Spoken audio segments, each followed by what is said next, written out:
everyone. Welcome to another Deadlifts and Pizza mini podcast episode. I haven't done this in a while, but it's just me, Laura, today. But I'm excited to dive into a topic that's been on my mind lately. If you have any other topics you'd like me to cover in future mini episodes or even our longer, fuller episodes, please reach out. You can email us. I'll make sure to put our email address in the show notes. But we absolutely love hearing from you and what you want to learn about. So don't hesitate. It gives us good ideas. And we want to talk about what you want to hear. So anyway, yes, let's just dive right in because I'm horrible at introductions and small talk and I don't like it. So we're just going to go right into it. But anyway, today I wanted to talk about something that I am a firm believer in, and that is not making excuses. And so what do I mean by that? I mean, don't let your disadvantages or hardships you face become a reason for you not to achieve your goals. So we all have challenges, we all face hurdles, personal struggles, or circumstances that aren't ideal, right? That's just part of life. We all deal with it. But when you start using those challenges as an excuse for why you can't do this or why you can't do that, you're essentially giving up your power. You're handing over control of your own journey. And I want you to be in the driver's seat of your life. You have the power to navigate your own circumstances. So I can give you an example. I see this firsthand with my son who has severe ADHD. And I'm constantly telling him he's not allowed to use that as an excuse. I try to be very direct with him, and I explain that certain things like focusing in class or memorizing spelling words might be significantly harder for him than other kids. Because of that, he's going to have to work harder. He definitely has a really hard time with spelling. He's pretty good at math, but there's certain things, like I think he also has dyslexia. So he has certain things that are a lot challenging for him. And it's just really hard for him to concentrate and, all of that stuff that comes along with having ADHD. But that's just the reality of the situation. And so I try to make it clear that despite these challenges, he is absolutely capable of achieving great things.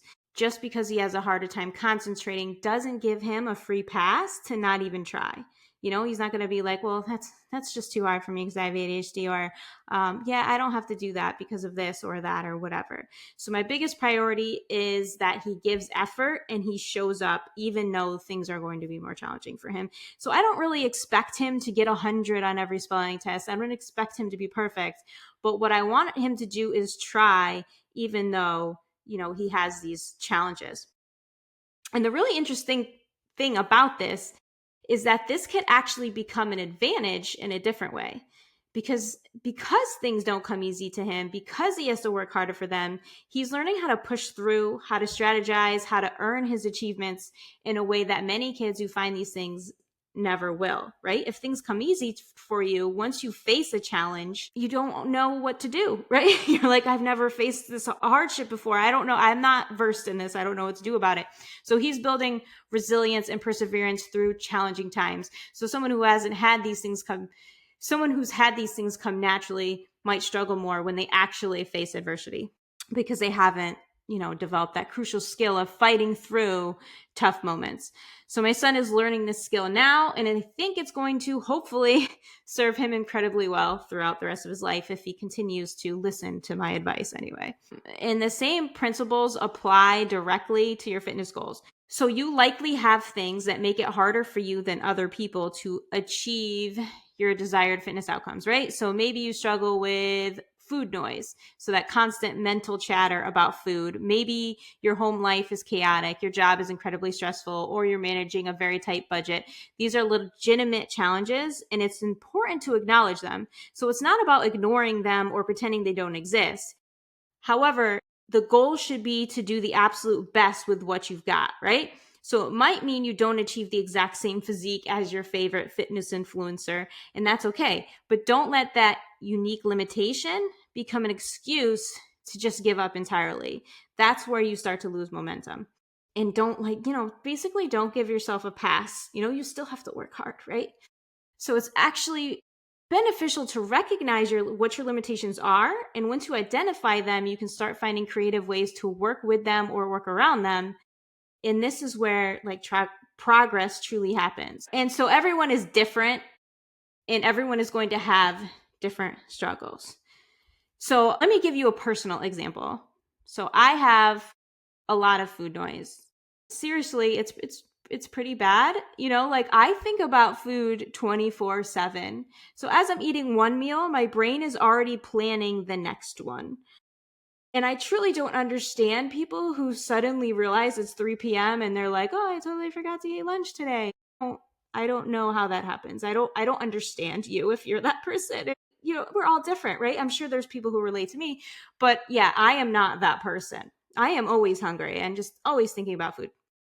But I found ways to not let this than ideal trait stop me. I guess you could say less than ideal trait, but I don't know. Stop me from making progress, right? So one major game changer was shifting my mindset from what foods to restrict and to what foods I should add in. So I used to fall into the trap of restricting so much that it would inevitably lead to me overeating to make up for all the, restriction I was doing and sending me completely off track, right? Now my focus is on prioritizing protein, fiber, whole foods, all the stuff we talk about on the podcast, and very nutrient dense options. So not only am I healthier overall, but it's helped me reach my goals much easier. I can still eat a good volume of food throughout the day and feel genuinely full and have that fix of like, okay, I'm going to eat again. I'm going to eat. Like I like to eat multiple times throughout the day. Like I eat a lot of smaller meals multiple times because I'm just like always thinking about food.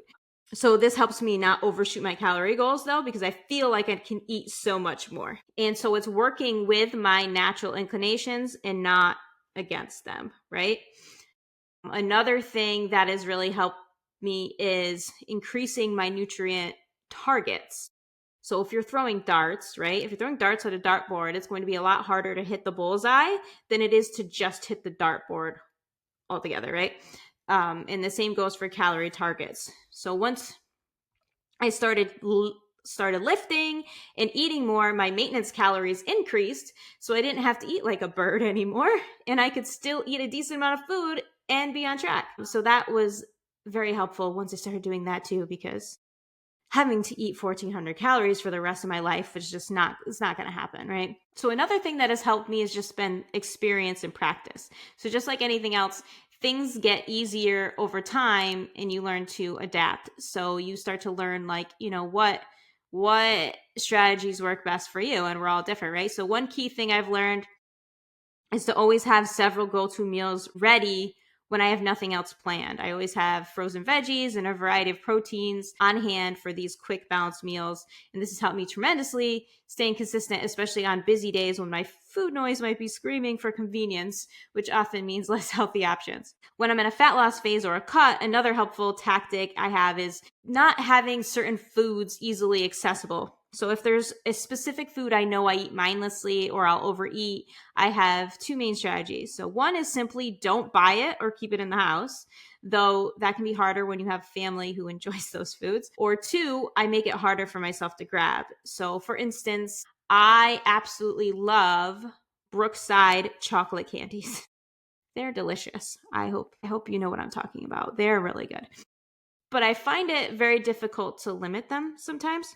This isn't as much of an issue when I'm in a maintenance phase, right? And when I'm in maintenance, I'm less likely to want to overeat things just because I'm already, eating a bunch of stuff. But during a cut, this can be problematic. So sometimes I'll literally ask my husband to just hide them from me. If I really want them, I have to ask him, which adds a moment of friction and makes me think twice about it.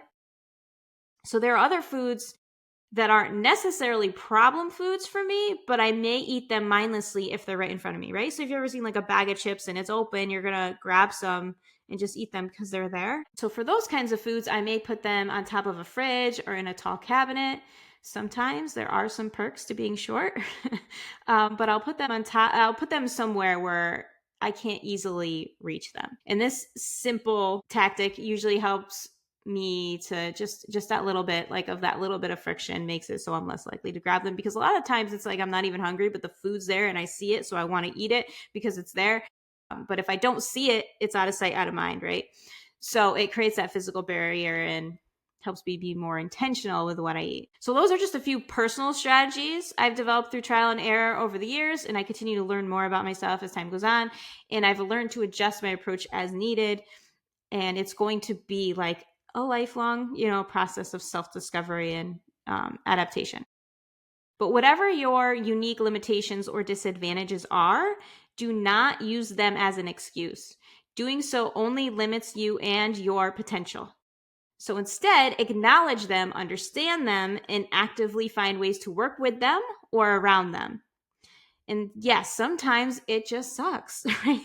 Sometimes things are going to be harder for you than for others, and it's annoying, but that's the reality. And there's really nothing we could do about it except try to work with them as best we can. But those struggles are going to make you stronger. They're going to build a level of resilience and confidence that someone who hasn't faced those same challenges might never develop. You'll emerge more capable, more adaptable, and more self-assured.